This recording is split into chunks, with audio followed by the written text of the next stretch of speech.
Hello friends, and welcome to The Hanged Man in the Moon. If this is your first time here, welcome. Thank you for coming. I'm pleased to meet you. If you've been here before, thank you for returning. I'm truly honored. Friends, if you are a returning visitor, you already know that this is my Back to Basics mini-series within the larger context of my deep dive into the Thoth Tarot. The Thoth Tarot system, which was based on the deck created by Lady Frida Harris and Harris-Crowley. And this mini-series, perhaps we've gone beyond the boundaries of a mini-series, but this series is one in which I've trimmed back my spreads to something that is very restrained for me. 3 tarot cards and 2 oracle cards.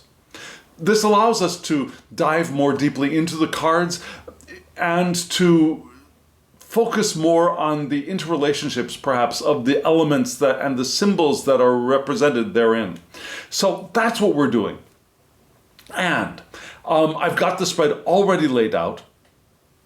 And perhaps you've already seen the title. Yeah? The title for this week's spread is The Power to Create.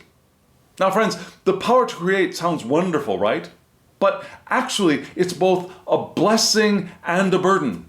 It's a boon and a detriment. Why?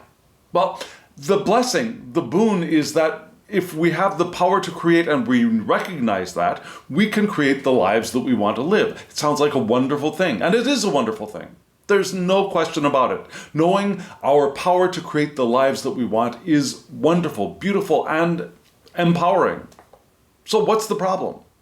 The problem is, and the burden is, that we create with our minds.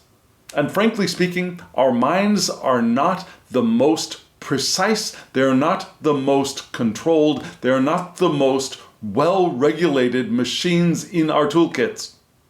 Have you noticed? Have you noticed that, yeah, there are times, of course, when we focus. We can focus very well on working on something, and our attention can be drawn to one specific point, but that doesn't last as long as we really think it does. Do you meditate? Have you ever meditated? Have you noticed that when you have sat to quiet your mind, that it does not get quiet as easily and as quickly and as enduringly as we would hope? Our minds run off in different directions. And that's the curse. Well, I wouldn't say that's the curse. We are never cursed. That is the detriment. That is the burden. Because if our minds are creating in all these different directions, we're not going to experience only the lives that we want to live. We're going to experience a lot of the things that we don't want to live as well, right? That makes sense? And that's, I think, the direction that this week's spread is pointing towards. Not that this spread is telling us that, watch out, you're in trouble, but be aware. Remember, the question I ask every week is, how can we live our lives more intentionally in the coming week? And the way for us to live our lives more intentionally is to remember that we are creators. And what does that entail for us? And what is the advice? And what is something that we want to be more aware of and perhaps more cautious of? That's what this week's spread, I think, is pointing towards. And if you want to check it out with me, stay tuned. What am I going to do? I'm going to show you the spread, and then we'll talk about the cards briefly, and then we'll look at the 2 different sections of the spread and read them together. Are you all ready? Here we go.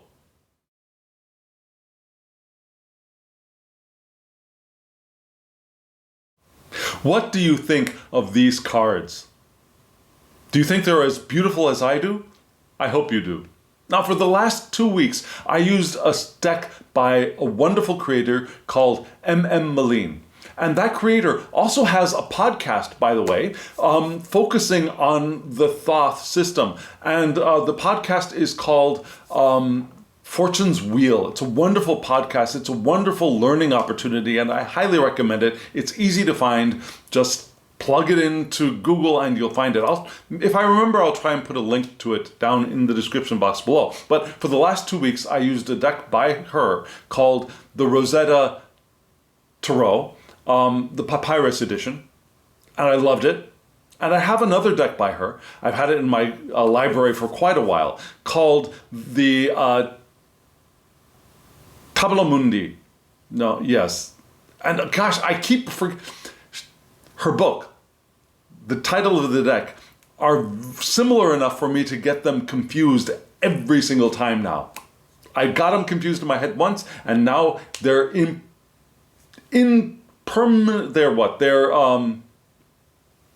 inseparable. They're untangleable right now. So I'm going to call it the Tabula Mundi Tarot, and it might be something else. So I'll put there'll be information in the description box below. Please forgive me. I love the book, and I love the deck, and because the names are so similar, they're all mushed up into one porridge in my head right now.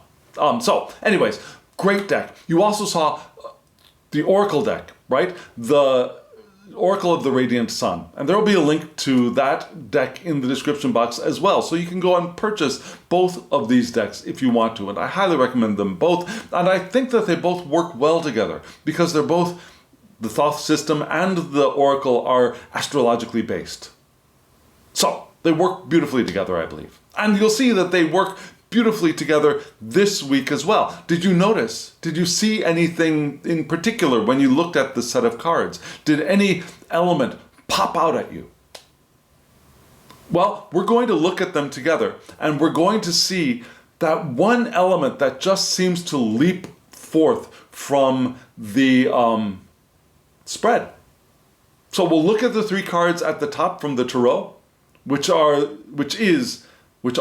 the three cards give us the answer to the three placement questions. The placement questions are, or the placement topics are, significance, the significant answer to my question, how can we live our lives more intentionally in the coming week? The challenge is the second card. Challenge could be either positive or negative. And then the third card is advice. So here we go. Here are those three cards again.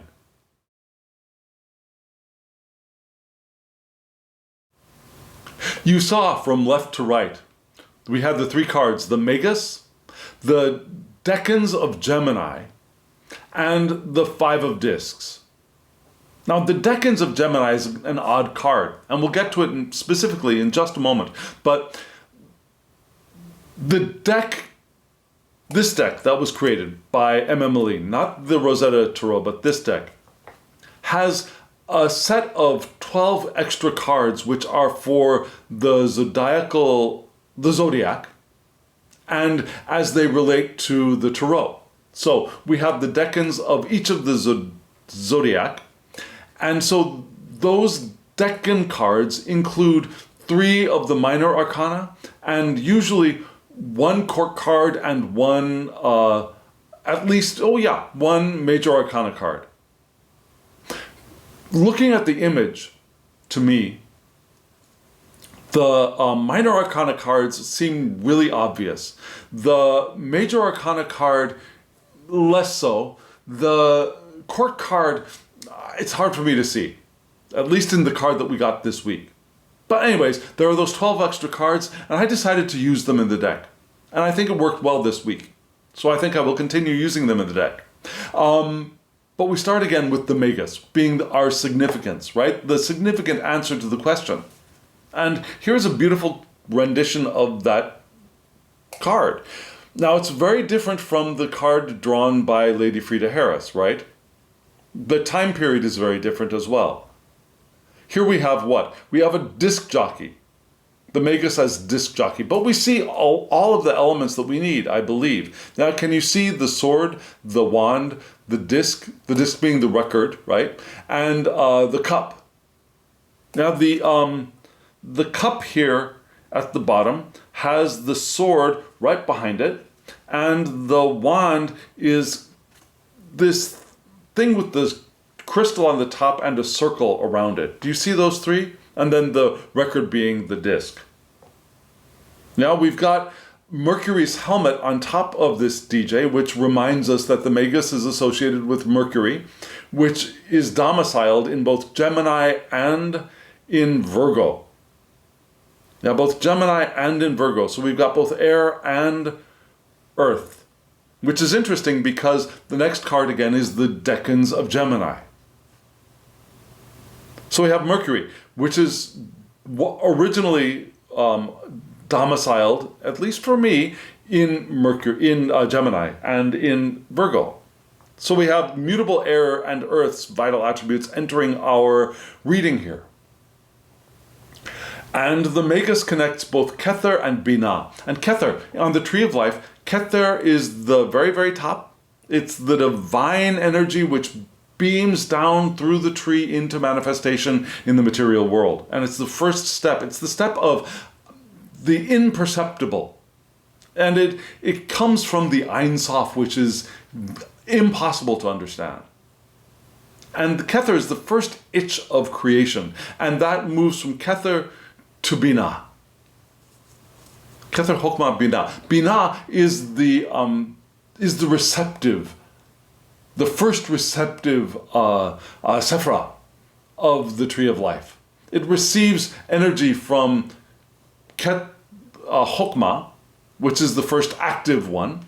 Yeah, the Kether splits into the binary. Yeah, Kether splits into Chokmah and Binah, and Chokmah radiates its energy into Binah. Binah receives the energy, gives it a container, the beginning of a container, and allows it to diversify, and like light going through a house of mirrors, splits into a rainbow of colors and different hues and different levels and different potentials. So this card connects the initial energy of the divine to the receptive, and it's the beginning of creation.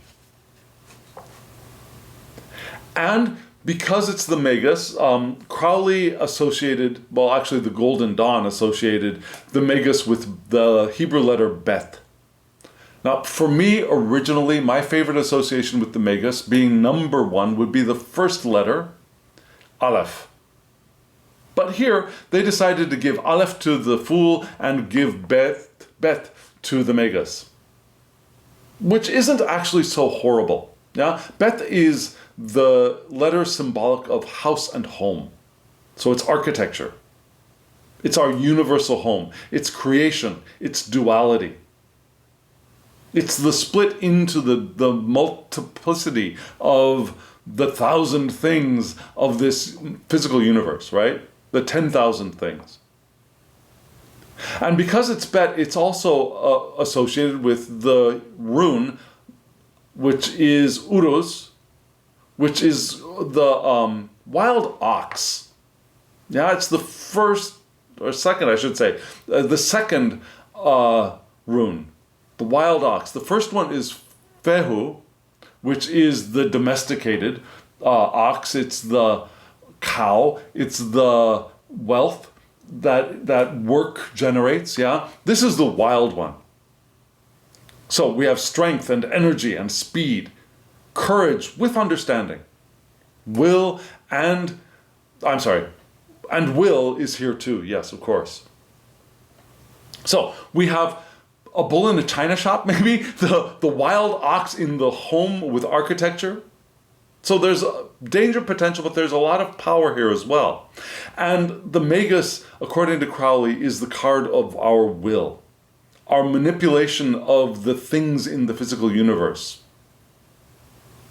It can also be messages because it's associated with Mercury, the god of messages, right? And communication. It can be the unconscious or the unexpected. Yeah? The Magus brings all the elements together, and sometimes what the Magus creates can be unexpected. So we've got a little bit of that here too. So the advice is to create and be free, like Kether, and to absorb and be joyful, like Binah, to divide and have intent, and to consolidate and be complete. Now we can also think of those four actions as the four elements, the 4 suits of the tarot. Yeah, create and be free, the wands, right? Absorb and be joyful, the cups. Divide and have intent, the swords. Consolidate and be complete, the discs. We have all of those bits of advice that we bring together in the Magus card. And Crowley also indicates that it's time for a reality check. Are we who we say we are with this Magus? Why? Because who we are is how we're going to create. And it's when what we say we are and who we are that are in alignment that we have access to our power of intention, which will bring us in the direction of our evolving into the beings who experience the things that we want to experience in our lives. When there's a disconnect, we have less access to that power of intention. Yeah? Now, the creator of this deck adds a little bit more to this.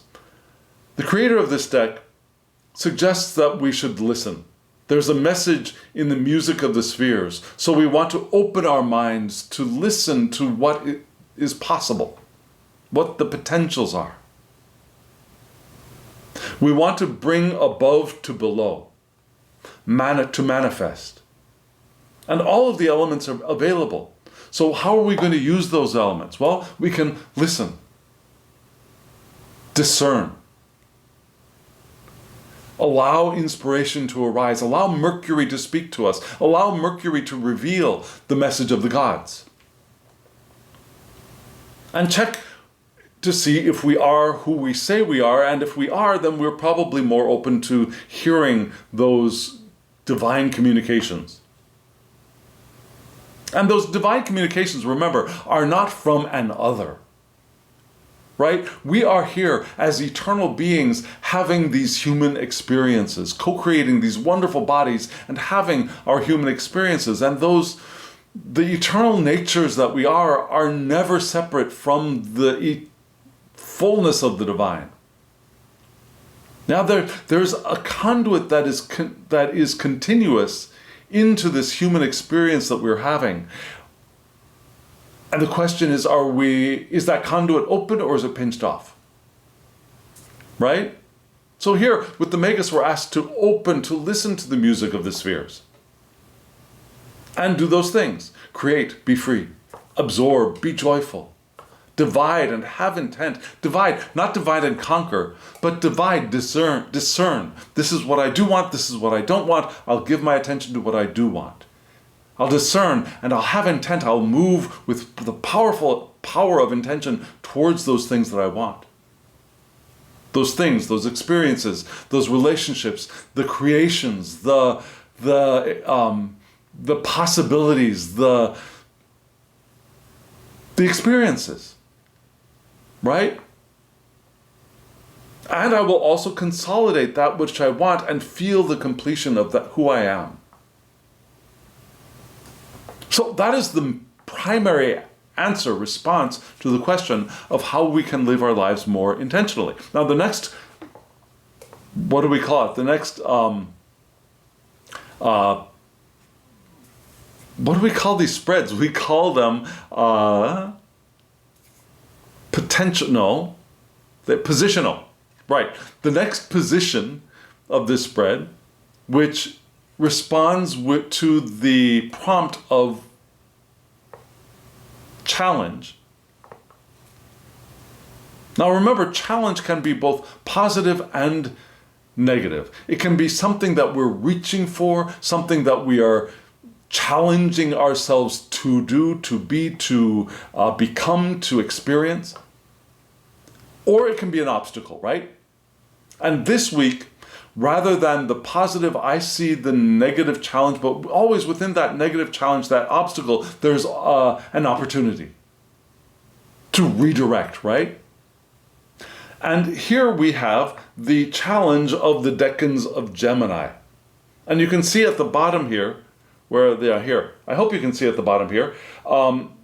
This is gold foil, and I'm not exactly sure how that's going to read on camera. But the decans of Gemini, we have Jupiter, Mars, and the Sun.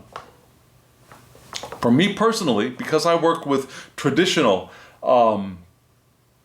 decans, traditional decans of the zodiac, rather than the Chaldean, which I believe the Golden Dawn uses, I worked with the more traditional. For me, the decans of Gemini would naturally be Mercury, then the next one would be Libra, which is Venus, and then Saturn.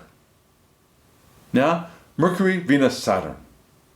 However, here we've got Jupiter, Mars, and the Sun, which is interesting. And so Jupiter of Gemini points us towards the Eight of Swords. And we can see the image of this deck from the Eight of Swords, which is these 8 swords. Well, how many swords are there? 1, 2, 3, 4, 5, 6, 7. I believe there are 8 here. 8 swords piercing that egg, I believe, from what I recall, is one of the primary images from the Eight of Swords, in addition to the lion, the red lion, and the white eagle. And the Eight of Swords is interference, a divided mind. Even if it appears to progress, our minds are divided and about to come undone. So we have an opportunity here to clear our understanding, to open our minds to alternatives. But right now, what the other possibility, the cautionary tale, the thing to be wary of and aware of, is our potential for our divided minds to interfere with themselves, to block our progress, or to spin us off into the bushes instead of following the powerful current of our intention. Now, the next one is Mars in Gemini, which points to the Nine of Swords from Crowley's deck, which is cruelty. And it can be cruelty to others, sure, but it's more importantly, it's more significantly cruelty towards self, torturing ourselves with doubt, denial, and other tricks of an exhausted mind.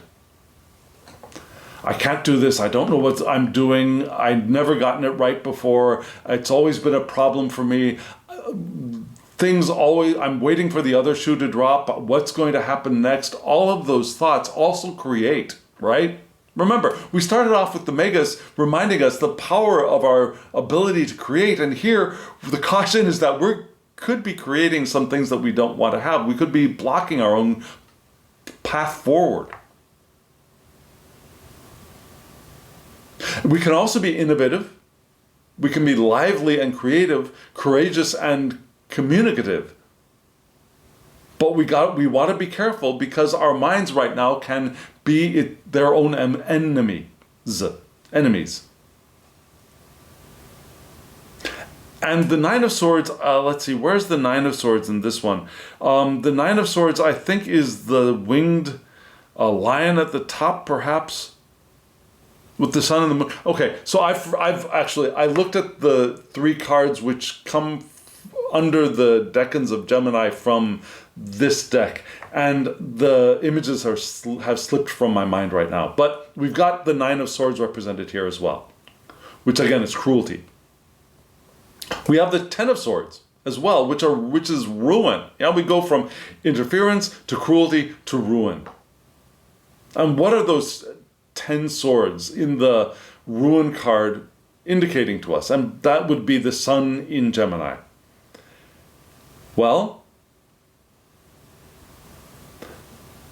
the challenge for the Ten of Swords, ruin, is to remove disruptive elements, or else no good can come of anything that happens. And those disruptive elements are going to be mental elements, are going to be mental constructs and mental content. Now, the content of mind, which is disrupting, being cruel towards, and interfering with what we want to do, and who we want to be, and what we want to create. So we have the potential for intelligence, curiosity, flexibility, and adaptability, but we got to be careful because we create a lot of disruption for ourselves here. So, what is the challenge? The challenge is to recognize that while we do have the power to create, a very strong power to create, we have the power to create our own worst enemies, which is the phone. The call is coming from inside the house. Those thoughts are not being force-fed into our minds. We are creating those thoughts ourselves. Now, we could be accepting them and holding on to them and looking at them and giving them a lot of attention and then making them, therefore, our own. Yeah, we always have the choice. Somebody shoots a negative idea, a negative thought, a negative comment to us. We have the choice to let it go. But oftentimes, maybe more often than not, we hear it and we think, what if we start thinking about it? We resist it. Instead of just letting it go, we resist it. And in the resistance of it, we give it a lot of attention. And in the giving of attention to it, we make it our own. Right? You see how that happens? Have you experienced how that happens? So, that's the challenge.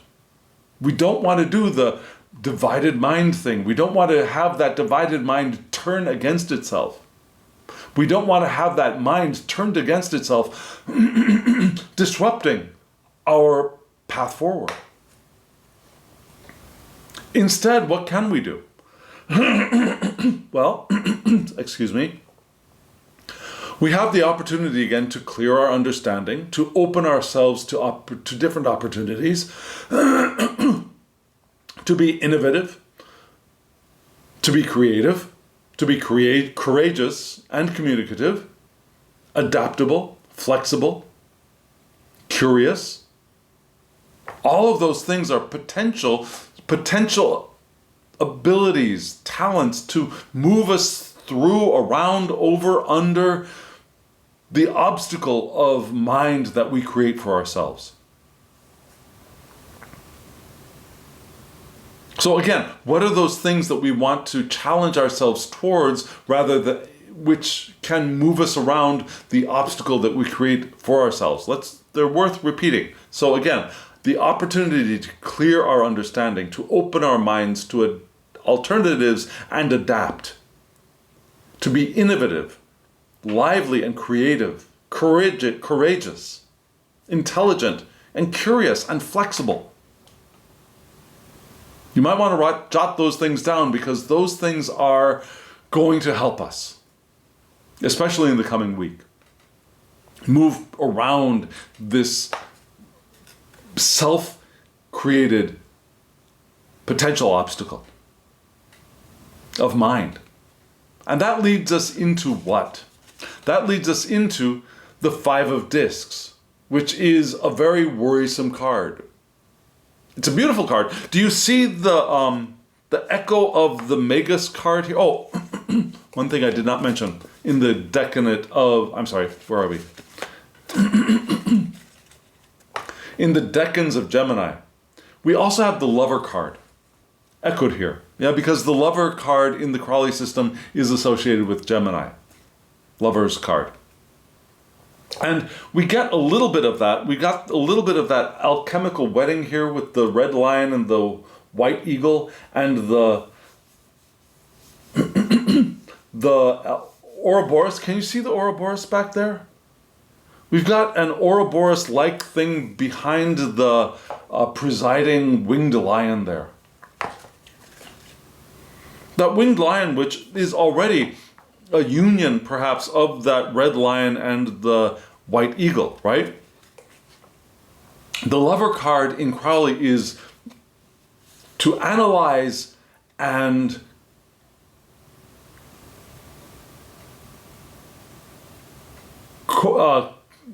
bring together. To analyze things and then consolidate them. That's the word I think I was looking for. To analyze and consolidate. So that would be a positive thing too. Right? To analyze, again, opening our understanding, being innovative, lively, creative, curious. That breaking things apart and looking at what it is and consolidating into something new. Now that would be the positive, I think, out of this decans of Gemini. And now we move into, again, the Five of Discs, which I think echoes, very interestingly, the Magus card. Yeah? Can you see that echo there? Can you see the turntable, the similarity of the turntable and the table that it's resting on? We got more discs on the turntable here, in the Five of Discs. But can you see that? Can you see the echoes there? They should be pretty clear, I think. Now, we got the Magus's turntable on one side. We've got the mixing board in front. We don't have a Magus. We have the wand there. But we have lost the cup, we've lost the sword, and we've lost... No, those are the only two things we've lost. Well, the wand is there, but it doesn't seem to have the power that it did in the Magus card, right? In the Magus card, that wand is glowing with a circle around it. In this card, the Five of Discs, that wand is not glowing. And we've got locks around here, right? And you'll notice that the disc here, the one at the bottom, is cracked all to bits. So this card, again, all of these cards are very different from the ones drawn by Lady Frida Harris, but they're drawn differently with very similar intent. And so for me, this reads still very clearly as a Thoth-based system. And the Five of Discs in the Crowley deck is called Worry. And here you can see that this is equally associated with Mercury in Libra. No, I'm sorry, in Mercury in Taurus. What did I say? Libra. I'm sorry, Mercury in Taurus. So do you see now the thing that's jumping out of this reading being Mercury? Now we have Mercury in the Magus card. We have Mercury in Taurus here. And for me, I also have Mercury in Gemini because, like I said, for me, Mercury is domiciled in Gemini, and then we have the decans of Gemini, which, of course, in this deck does not have Mercury in it, but for me, it's still Mercury in Gemini. So we got Mercury running throughout this spread, in the forefront or in the background. And so Mercury in Taurus gives us the mutable aspect of fixed Earth's vital attributes entering our reading, entering our natal charts, entering the universe. Because Mercury is domiciled again in Gemini, but also Virgo. So it would be the second decanate of Taurus. The third decanate being Capricorn, right? So, the second decanate of Taurus, giving us the mutable aspect of fixed Earth's vital attributes. And people who have Mercury in Taurus are intelligent, they're conservative, they can be plotters a little bit. Taurans are not good at rushing or being rushed. For Crowley, this card points to stability on the edge of disruption. Now, does that sound negative or does that sound positive to you? Frankly, it could be both. Stability disrupted could be a breakthrough. Or it can be a crumbling, the more negative aspect, right? Now, on this card, the disruption here, the cracking open, looks very negative. And we'll get to that in just a moment. Crowley describes the Five of Discs being an earthquake in slow motion. Slow, seismic shifts of attachments. And remember, attachments can be negative, and the shift of attachments and the cracking open of attachments can be a good thing. But it's not a comfortable thing, right? And therefore, worry. We can feel the ground slipping away. Something taken for granted or even forgotten about is shifting. And that's uncomfortable. It feels disconcerting. Especially if we're not the ones making it shift. If we're not the ones rocking our own worlds, if we're being rocked by our worries and our fears and our minds who have gone into cruelty, self-inflicted cruelty, then yeah, worry is less than surprising. So, what are the suggestions here? The suggestions are we may want to slow down. We may want to slow down gradually and even shift course while doing that. Now, slow down gradually. We might want to shift course because we see that where we're going is going to be unstable and potentially unwanted territory. Things are shifting to a different state, which is good, but we might want to find a different path through that shift, right? Perhaps we want to strip down to essentials, or we want to wait to begin something new. This may not be the time to begin the new thing. Our resources could be drained here. The resources could slip through the cracks that are opening in this shifting earth right now because things are unstable. Now it's interesting because M.M. Moline suggests that we use our intelligence to stop the replay of material mental anxieties. And she points to this record here being overplayed, overworn, and now cracking apart. Now, we play the same record over and over and over again, and it cracks apart. It cracks apart often in a very negative way. Rather than breaking apart so we can play the new thing, it cracks apart and that cracking apart is worrisome, causes worry. So what do we want to do? This is the advice spot. We want to slow down. Shift course maybe. Maybe wait to begin the new thing. Until when? Until we know that our minds are in a stable place. Until we know that we're past this worry moment and we can take advantage of those wonderful attributes of Gemini. Yeah, opportunities to clear.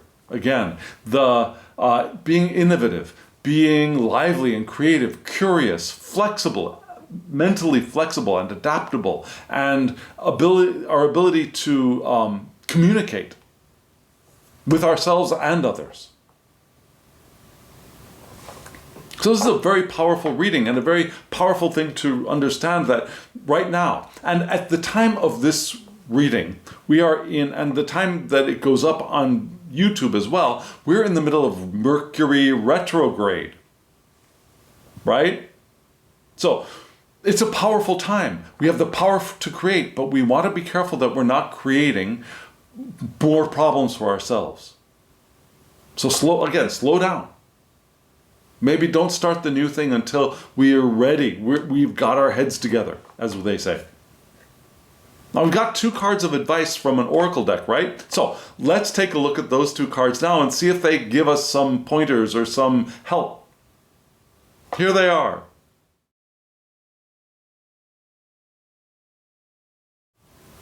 The 2 cards you just saw from left to right were originality and independence.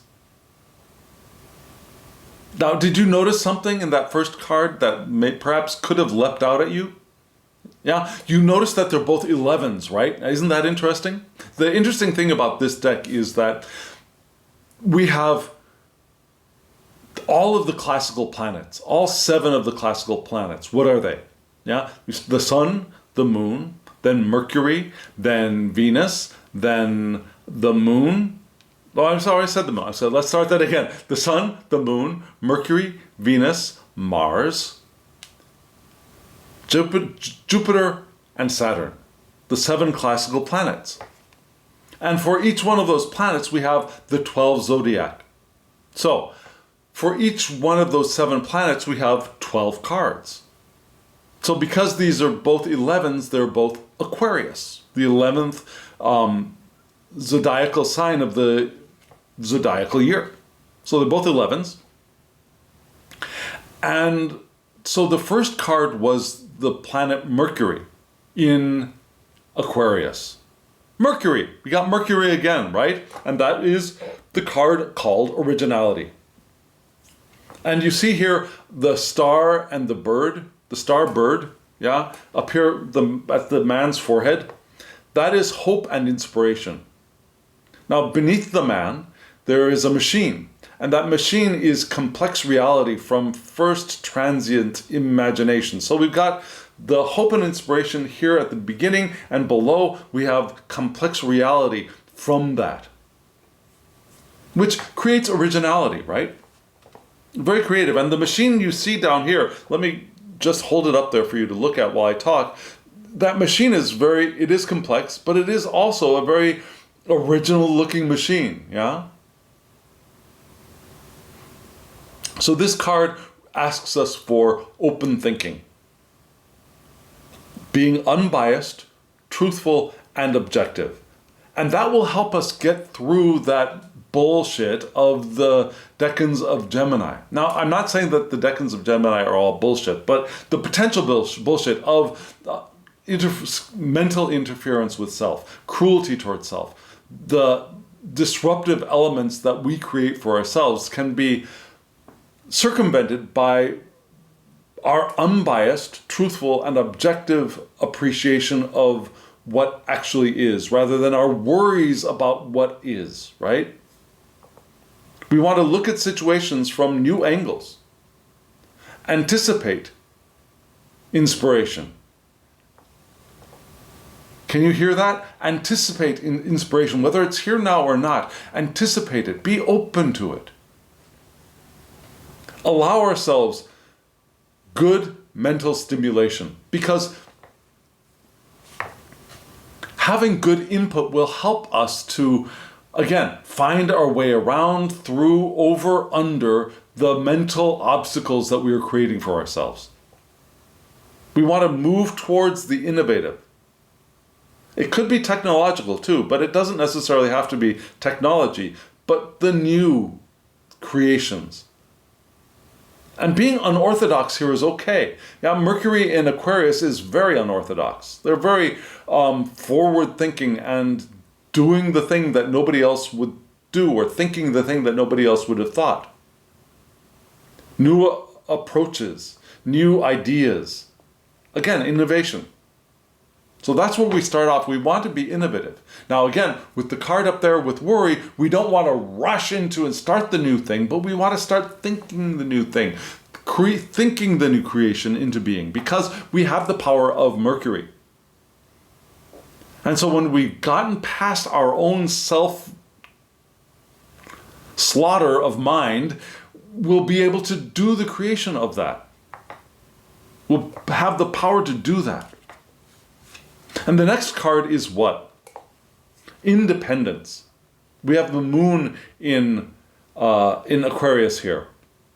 And here we have an Egyptian royal figure. You see her very clearly, right? And she is standing in front of an overhead view of Stonehenge, which is kind of a calendar, you could say. Yeah, it's a ritual space, and a ritual space that is based also on the movement of the spheres, which is a much later concept than Stonehenge, but anyways. But at the bottom, we also have menhirs of Carnac, France. Now down here at the bottom, which is another group of stones. I think they're smaller stones, but still, they're stones, which map out the cycles of the sun and the moon. So we have cycles of time here, right? Which is interesting because the card is called Independence. Why would that be? Well, people with the moon and Mercury, the moon and Mercury. The moon, that would be a really difficult combination. Let's smash Mercury into the moon, or the moon into Mercury. Nothing good can happen of that, I don't think. But here we have the moon in Aquarius. So we have the need to complete freedom of expression for our feelings here. The moon is all about feelings and the waves of our emotions, and Aquarius wants to express them freely. We want physical and emotional freedom to come and go as we please as well. Now, we may have many friends, may have many contacts and a lot of conversation here. So that might be something to give attention to, whether we are causing more mental fatigue by that interaction or whether that interaction is feeding us and giving us energy. If that interaction is moving us in the direction of worry or interference, the negative aspects of the Gemini decans in the deck of the Thoth Tarot, then we may want to withdraw. But if the contact and the communication is feeding us, then yeah, take advantage of it, 100%. The card also asks us to let go of emotions, allow our feelings to express themselves without rationalizing them. So we want the freedom to express our emotions, but we don't want to pick them apart. We don't want to analyze them. We don't want to make excuses for them either. We just want to, this is how I feel. The end. We've expressed ourselves, we've let it out. We can allow the release without having to give that emotion more energy and more power by rationalizing it, right? We want to allow our unconventional assistance to be, we want to allow ourselves to receive unconventional assistance from unexpected quarters, which is possible here. So we express ourselves. We know that we're going to be interacting with a lot of different people, and we want to be aware of how that interaction is going for us. If it's to our benefit. Now, it can be energizing and feel energizing in a negative sense as well. So just because we feel ramped up doesn't mean that we're necessarily being ramped up in a direction that's going to be helpful. Have you ever gotten into a discussion about all the things you hate about something with somebody who agrees with you, and you've just ramped up that energy and you felt energized by that? That's not the direction we want to go in.